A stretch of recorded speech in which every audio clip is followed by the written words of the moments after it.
This is a Columbia 75 video on the differential diagnosis of hyponatremia. We strongly suggest that you watch the core concept video first. Dr. Brian Block will take it from here. Here's Brian. Having now performed steps 1 through 4 in series, let's put them together to construct a differential diagnosis for hyponatremia. The figure we will generate should be similar to something you have seen before, but by building it in a stepwise manner, it should be easier to understand. First, we determined the serum tonicity to classify the hyponatremia as hypotonic, which is what we care most about, normotonic, or hypertonic. In the case of normotonic hyponatremia, we said that high levels of protein and lipid interfere with sodium measurement, causing pseudohyponatremia. The serum sodium concentration is not actually low. In the case of hypertonic hyponatremia, we said that high levels of other effective osmols, such as glucose, mannitol, or glycerol, drew water out of cells around a fixed amount of sodium, causing it to be diluted. The serum sodium concentration really is low. This is not pseudohyponatremia. This is dilutional or translocational hyponatremia. Next, we looked sequentially at renal sodium and water handling and clinical assessment of the volume status. We can now consider these 3 steps all together in constructing the differential for hypotonic hyponatremia. The 3 broad categories are hypovolemic hypotonic hyponatremia, euvolemic hypotonic hyponatremia, and hypervolemic hypotonic hyponatremia. Within these categories lie all the potential causes, and the differential is further broken down by layering in the information we have about renal sodium and water handling. Hypovolemic hypotonic hyponatremia is divided into 2 categories based on whether the hypovolemia is attributable to renal losses of sodium or extrarenal losses of sodium. So, for urinary sodium less than 20, meaning the kidneys are not losing sodium, the differential diagnosis includes, first of all, decreased intake of sodium, and second of all, loss of sodium by a route other than the kidneys, which would include blood loss, gastrointestinal loss such as vomiting or diarrhea, burns, or insensible losses.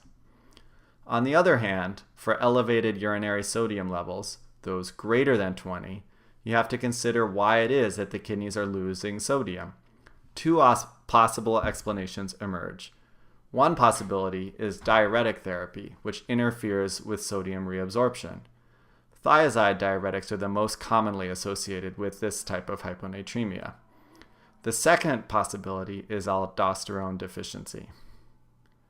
Hypervolemic hypotonic hyponatremia is similarly divided into 2 categories based on sodium handling. First, for those with a urinary sodium less than 20, the differential includes congestive heart failure, cirrhosis, and nephrotic syndrome. All of these hypervolemic states actually feature a decreased effective arterial blood volume, so as far as the kidney is concerned, there is a need to conserve sodium with the renin-angiotensin-aldosterone axis activated.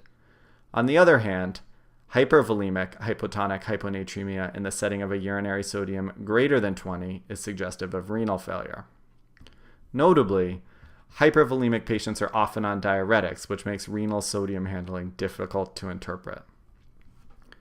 Finally, in contrast to hypervolemic and hypovolemic hypotonic hyponatremia, which are subcategorized based on urinary sodium concentrations, euvolemic hypotonic hyponatremia is instead divided into categories based on the urine osmolality.